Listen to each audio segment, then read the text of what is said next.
kita mulakan pelajaran hari ini, mari kita mulakan dengan bacaan doa. Murid-murid boleh ikut bersama dengan Ustazah. Bismillahirrahmanirrahim. Allahumma aftah alaina hikmataka wanshur alaina min khazaini rahmatika ya arhamar rahimin. Assalamualaikum. Apa khabar murid-murid? Pada hari ini, Ustazah akan berkongsi satu lagi tajuk dalam pendidikan Islam tahun 4 bidang akidah, iaitu nifak. Baiklah murid-murid, di sini Ustazah kongsikan kisah berkenaan pengembala kambing yang penipu. Mari perhatikan dan fikirkan kisah ini. Murid-murid, pengembala kambing telah beberapa kali menipu orang kampung tentang harimau yang telah membaham kambing-kambingnya. Pada suatu petang, sedang budak pengembala kambing itu duduk di tepi padang, dia ternampak 2 ekor harimau mendekati kambing-kambingnya. Dia berasa amat takut melihat beberapa ekor kambingnya mati dibaham harimau-harimau itu. Dia menjerit meminta tolong. "Tolong! Tolong!" jerit budak pengembala kambing itu beberapa kali. "Saya tidak berbohong. Harimau benar-benar datang," jeritnya lagi. Tetapi tiada seorang pun yang datang untuk membantunya. Akhirnya, sehingga 3 ekor kambingnya telah terkorban. Murid-murid, apakah akibat yang diterima oleh pengembala kambing tersebut?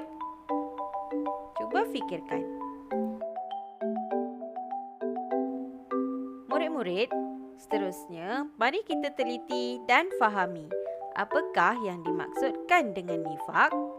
Nifak bermaksud menzahirkan keimanan dan menyembunyikan kekufuran. Baiklah murid-murid, seterusnya apakah hukum nifak? Hukum nifak adalah haram kerana Allah memberikan ancaman terhadap golongan munafik.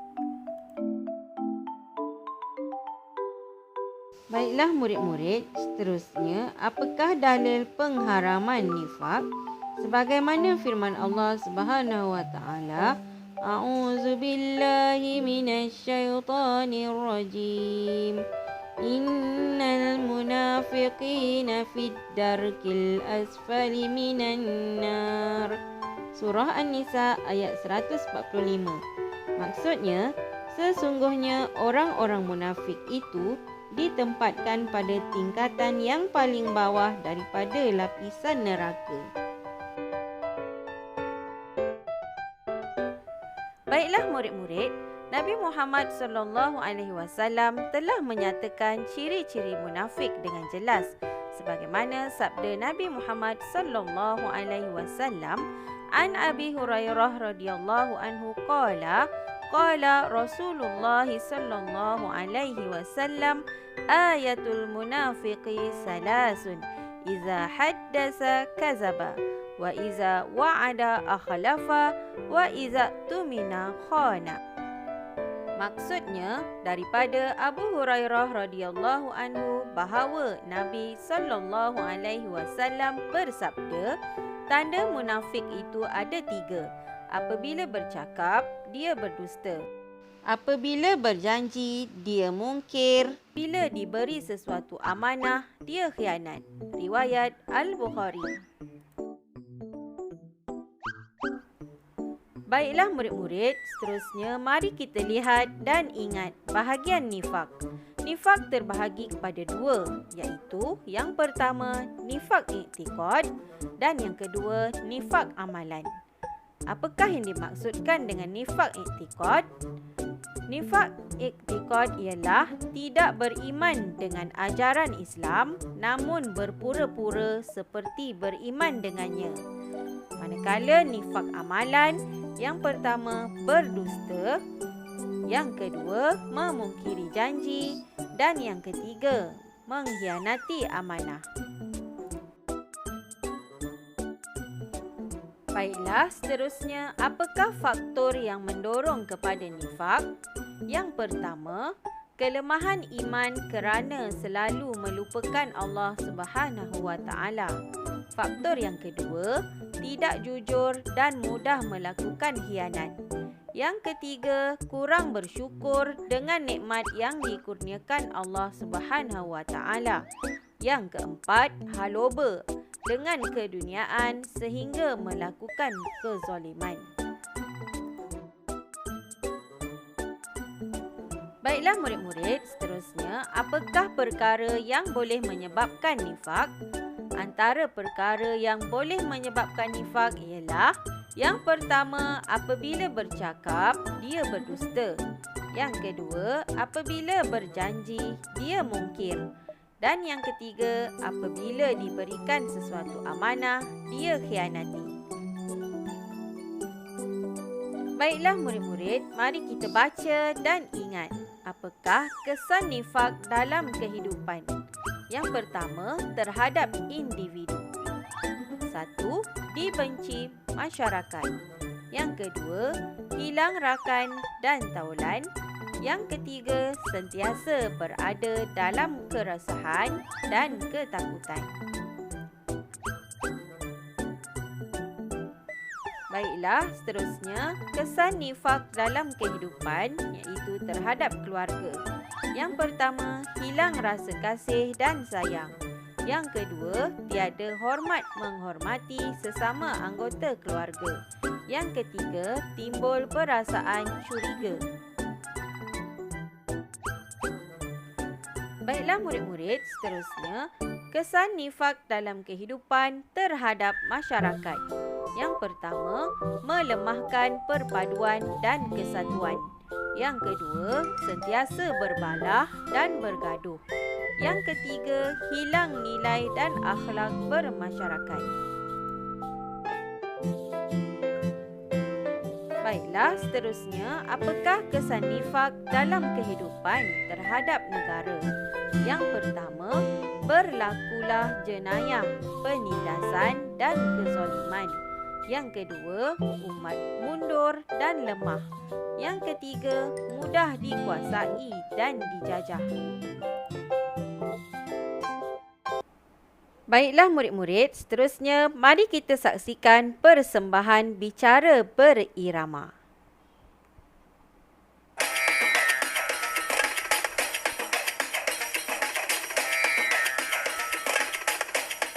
Assalamualaikum kawan-kawan.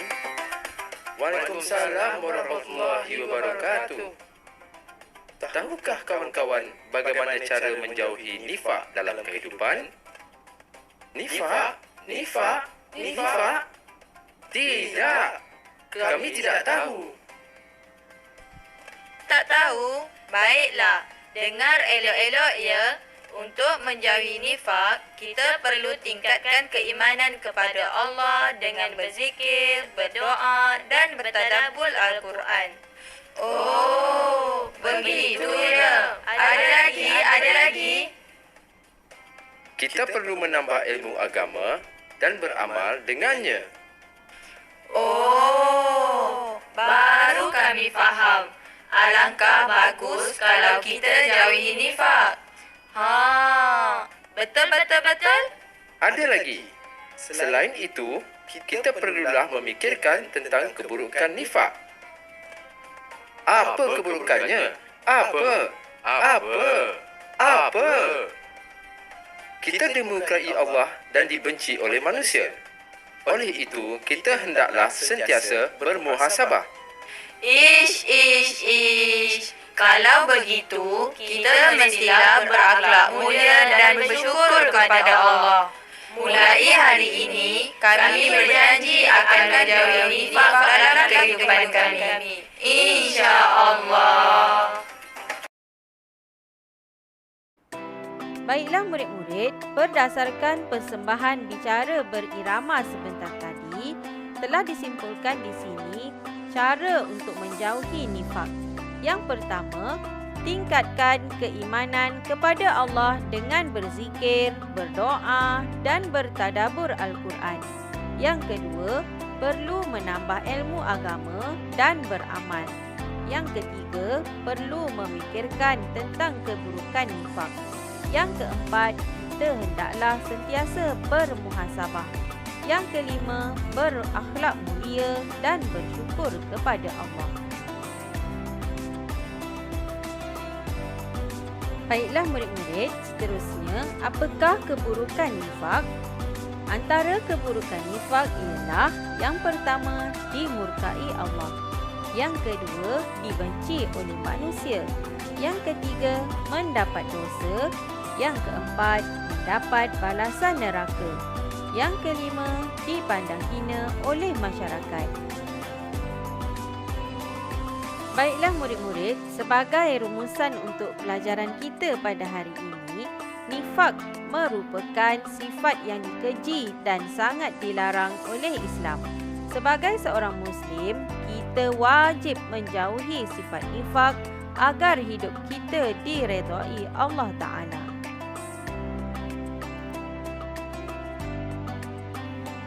Murid-murid, untuk menguji tahap penguasaan tentang tajuk ini, Ustazah telah sediakan 1 lembaran kerja.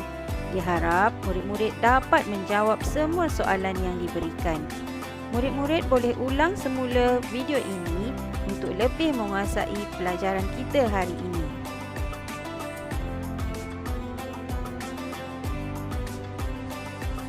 Untuk akhirnya, Ustazah berharap agar murid-murid dapat memahami pelajaran kita pada hari ini. Setakat ini sahaja. Sekian, terima kasih. Jumpa lagi. Wabillahi taufiq wal hidayah. Wassalamualaikum warahmatullahi wabarakatuh.